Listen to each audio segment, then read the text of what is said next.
Hey, so today we are back with the Polyend Tracker Plus, but all its friends, the Play Plus and the Tracker Mini, because we're going over the synth engines, and really I saved the best for last, because if you notice with every other of those little background tunes, like the one that's playing now, there's always been some drum element, and this video is focusing on Perc, the drum machine synth engine that's on the Polyend Tracker. And really, I do enjoy this one. It's very handy to just be able to pull in some sort of drum machine as you start out and being able to sculpt some of those sounds. And really, it's trying to recreate some of those models of like 808s, 909s, some more modern stuff, as well as some really cool little FM elements in there. So today I want to go through how this whole thing works, go through each of the different sections of like the toms, the drums, the kicks, and all that sort of stuff. Highlight how every element interacts with each other, and then how we can mix it together and apply some nice effects to get a really good drum sound out of this. So in the end, let's stop talking about it and get straight into it.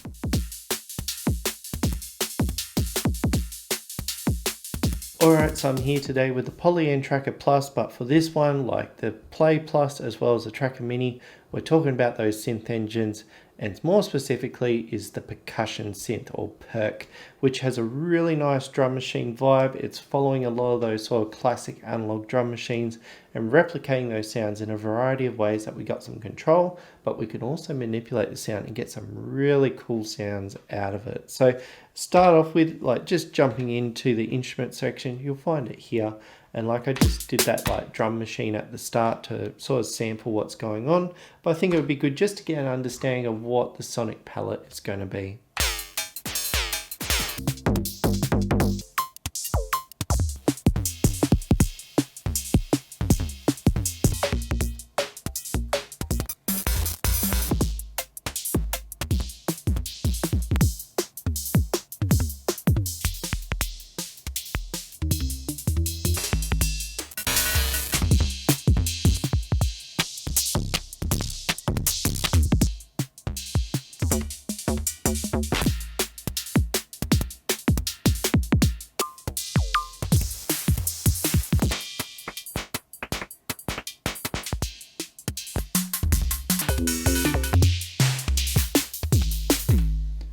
So as you can hear, there's those really short analog drums that you can get, but we get into some very glitchy territory and all those sort of stages in between. All right, let's have a look under the hood. And I'm just going to initialize the patch. So we've just got a clean slate. As you can see, we've got some glowy buttons on our keypad as well,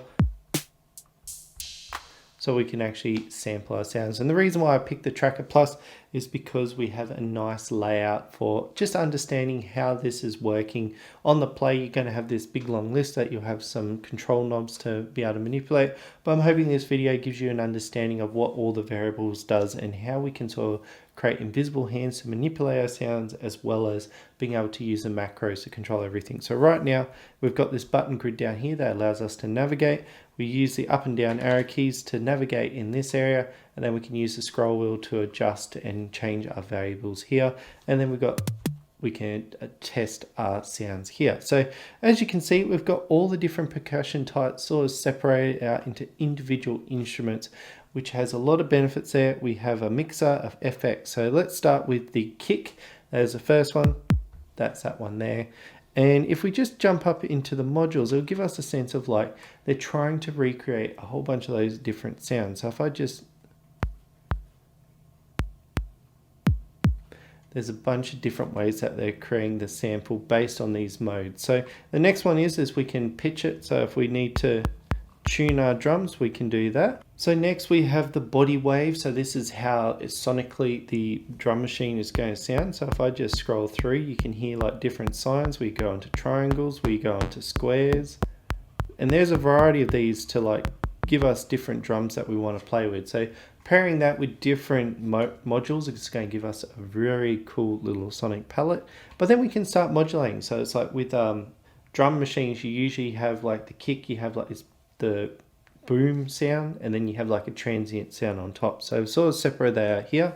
So the body attack, so you can have it like slope in, so it's a little bit muted at the start, or you can have it 0. Body decay, so if you're looking for those big 808s, you can set them up as well. Mod decay is sort of like a pitch, so it gives us a little bit more control. So it's like we can give that body a little bit more oomph, and then the transient. So the transient is that little click at the start. So you can hear it coming in, really push it out, or you can take it away. So you don't really have much of that click. But really that's sort of like how a drum machine is. And you can create a wide variety of sounds. Like you heard that big 808 boom. You can do that with the Classic 8. You can make some more sort of techno sounds by changing it to 9099. So that's where that mod comes in a little bit more apparent.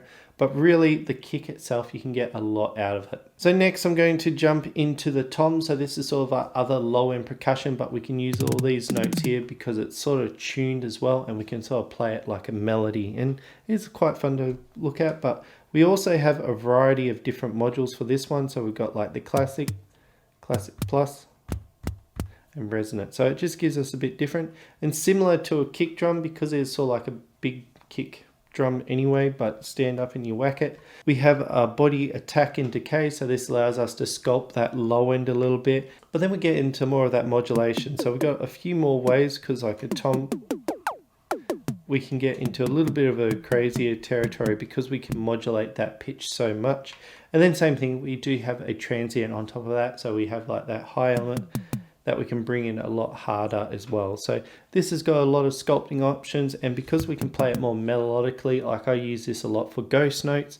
So it's like between snares, I'll put a few notes and sprinkle it in there, sort of like this sort of stuff in here. So it's just very handy to have access to. Alright, so next we have the snare, and this one, it sounds really nice, but there's a few different models as well.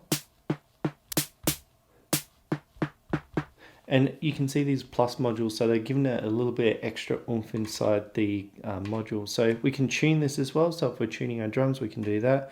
And we can adjust the tone.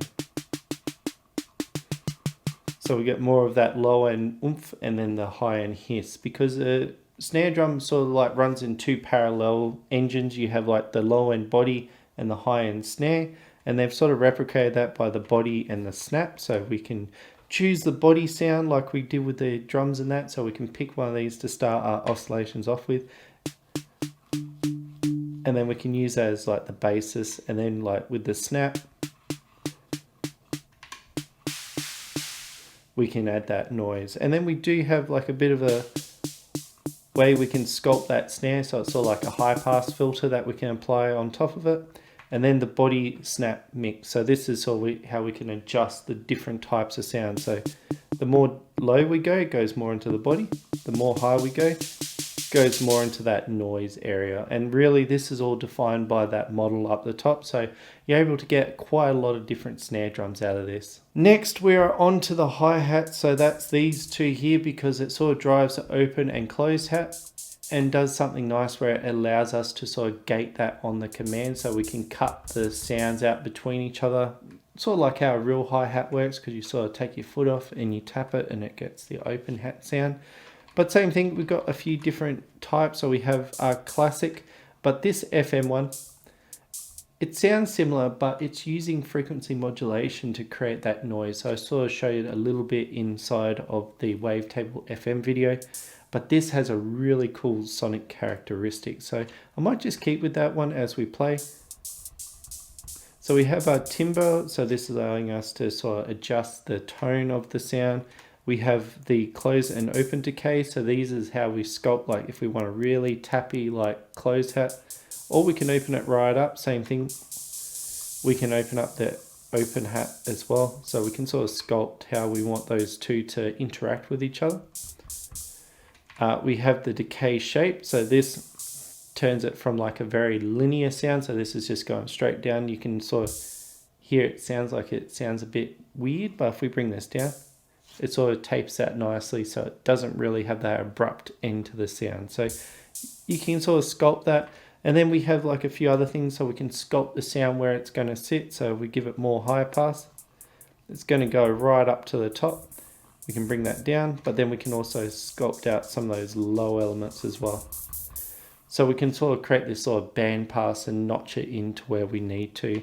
The tone pitch as well, that's where you start hearing that FM kick in. Like if I go into the class, gets that more sort of original drum machine, I just really enjoyed the FM sound. And then the last one, we have the tone noise mix. So if I bring that all the way down, you get more of that tone, but then up the top you get a noise. So you have the sort of different modules, and then you can have a third one, which is noise. So you have a lot of sonic palette to do the hi-hats. Next we have the cymbal all by itself, which is very similar to how the hi-hats work. So that's this one here, but we do have a few different modules. So we have an FM based one, we have a classic one, similar sort of functionality, but we have more of control over. It's kind of like two noise filters that we have control over. So we can have things. So we have a control over the body filters, so that's like the underpass, and then we have like that sort of initial hit, and then we control the delays as well, because a cymbal is sort of like you hit and you let it ring out, so we can have like a really short impact. So you can just hear it tapping on top.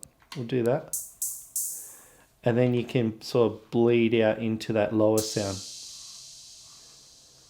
And that's how you sort of create those cymbal dynamics, is if you have two noise sources that you're mixing together, so one's higher than the lower, it creates that sort of warble as it goes out. Next we have our tone pitch, so we can sort of tune it if we wanted to. We have tone noise mix, so the more you go down here is more of that sort of model sound coming through. So that's the FM coming through. And then you give it more noise, so that's like just a white noise that you can control with the sound. So you sort of got three different module types that you can play with, and then the impact body mix. So you can have more of the impact sound, and more of that body sound, so you can sort of mix between the two. So that's how you can create some really nice cymbals there. And the last one is Perc, but it's sort of a catch-all for all the other really interesting sounds with drum machines. So that's this last one here, and like as you heard, it's got the clap, it's got a clap plus, which is very snappy and really nice. We have some maracas, we have our shaker, and the most important, cowbell.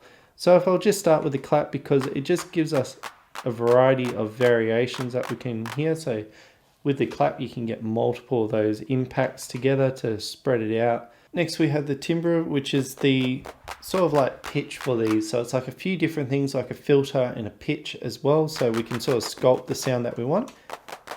And the decay. So this really opens up the filter or the amp envelope to open out and really get ringing out. So might look like a smaller one, like compared to the other menus, like there's only 4 options there, but just because we got all those sort of catch-all modules there, like sometimes I really enjoy having a snare with a clap, especially with like techno and that, where I'll layer 2 elements on, or if I've got like a part A, all I do is copy the snare track onto part B, and then I can augment that sound and just replace it with the clap, so it gives me a completely new different thing. But there are some other parts of this that we can really play with and get some really unique sounds. So that's all the sound engines there, and moving on, this is how we bring them all together. So this is how we mix all the elements together, and as you can see, it might look like a bit intimidating, but really it's just like the same thing duplicated for each one of those percussion sounds. So I'll just cover one and then we can have a little bit of a talk. So right now, so you have the level, which is like how loud that sound is. So like say if there's an element that's a bit too abrupt, so something like that, we could tone that back and bring it in. You have panning, so you can have it bounce left and right, so really useful one there. You can send a kick and delay, so like with like a lot of A's music, they did a gated snare, so you could actually send the snare to the reverb and leave everything else nice and clean as well. And last one is output. So there's a few different ways that we can route the sound just before it comes out into the tracker. So main just sends it straight into the tracker. Post overdrive will send it to a saturation drive circuit before it goes into the tracker, and post EQ, that will send it to the EQ and then into the tracker. So we have a little bit of control there. As you can see, they're all duplicated over and over again. That's how we sort of bring our sound together. But this output file, where is that going? And that is going into the FX. So we have a few different things happening here, but really it's a saturation or distortion circuit. So we have a few different ways that we can like augment our sound and how much we want to apply to the sound. So it's more like a live distortion effect. And then we also have an EQ, so say if the drums are too like loud, we can sort of sculpt them out if we have applied that as an EQ. So it's just a nice way that we can route some sounds just before sending them out. We can clean them up a little bit and just have that drum machine sounding really nice. So that's pretty much how this drum machine works. There's multiple modules that work together to create our drum sound, but say we wanted to have extra drums, like we only got 3 synths here. So how can we expand out the sound to make a much larger drum machine that we can control with like invisible hands or with macros? So if we come into here and these ones here, this is how we can sort of interact with the drum machine through the tracker. So if we come into the second menu here, as you can see, we've got a variety of different controllers that we can manipulate our sound with, but they've all got nice names. We can go in, we can say change that up a bit, and that's going to change the sound. So what we can do is come into these macros and being able to create invisible hand adjustments that we can actually get the tracker to send commands in here to change them up. So first thing, like we can name our stuff so we can not lose track of how we've set up our nice little patch. Bipolar or unipolar, so if this is on, it's bipolar, so it starts in the center and then adds or takes away. The unipolar starts at the bottom and just adds, so it just gives us a variety of different controls. Parameter, so this is like explaining the whole machine, so you get a sense of what all these little variables do. And what you want to do is assign a value. So when it goes like 0 to 1, you can also scroll up to 2, but this is like multiplying the sound that you've applied in the drum machine here. So don't feel like you're not limited. Like if I need to add an extra variable, I can scroll and just add like that, and you get 5 of these across 6 different types of macros that you can control. So there's a lot of modulation options there, and if you play cards right, you can create some really dynamic drum machines just with one of those synth engines open. So I want to bring this back full circle because I was in this main menu here, and it's a bit different compared to the other synthesizers too. Like it's only got 0 or 1, and that 1 meaning it's taking up 5 instrument slots, but it's all playing under one polyphony. So if you're worried about using too many of your polyphonies, like this and a acid synth, so I usually treat them as mono, that's 2 sounds there. This plus a fat plus a virtual analog, like that's usually I have 5 or 6 sounds. So I really haven't run out of like slots, especially when you only have like 8 MIDI clips or 8 sample clips. Like bringing it all together, like if you have 8 channels of samples, you have all the polyphony taken up, that's a lot of sound that you got to work with. So really I do enjoy that. It's a very slimline machine that's only taking up 1 polyphony. Again, we do have a gain, so if we're controlling but it's still punching a little bit too through and we need to pull in the background, we can use the gain here. Same thing, left or right, we can sort of pan the sound. And lastly, we have a master delay and reverb send, and like if you're wanting the drum machine to feel like more of a room, you can sort of just add a bit of reverb there. It just makes it feel like it's in more of a space and such a static sound. So they're just a few things that I like. I haven't really touched on like how to make different types of drum machines on here, but really experiment with all those variables and have a look at the patches that they've got on there. There's a lot of sonic capability with this one, and I really do enjoy this drum machine. It's usually the first thing I set up on the Tracker Plus just to get a groove going, and then I'll start basing all my samples around that. So all these sort of synths, like pairing them together with that drum machine, it does work really well. So I do enjoy it. So I hope that's given you a bit of food for thought. I do feel like I glaze over a bit, but there is a lot in this percussion engine. And really, as you saw, there is so many different models that you can combine in different ways to make some really interesting sounds and bring it back into that noise sort of area. So there's a lot of area to discovery with making these sort of really interesting sounds and having them as percussion elements. And it's really interesting that we do have the tom as like a tonal element, so we can add melodies just using the drum machine, as well as we can play with a few things to get some really nice percussion sounds. And it only takes up one of those polyphony slots, leaving room for the other sound engines to shine. So it is really nice to have access to all that. And really, like as I keep saying, you do have access to 3 at a time, but when you start playing with the macros, that's how you can really push those sound engines around inside the tracker, and just opens up a lot more for possibilities. So I hope you did enjoy this one, and if you did, definitely give it that thumbs up, because it does point this to other people are probably looking for the sound engine on this thing. As well as if you got any comments or queries, please feel free to leave them down below. I do try and go down there and answer them, because it just adds a bit of body and knowledge around this topic, especially with like having sound engines and understanding how they work. And in the end, this is part of a sound engine series, so all the sound engines on the Tracker, the Play and the Tracker Mini. So if you're looking for them, you'll find them on my channel, and if you do, I hope to see you next time.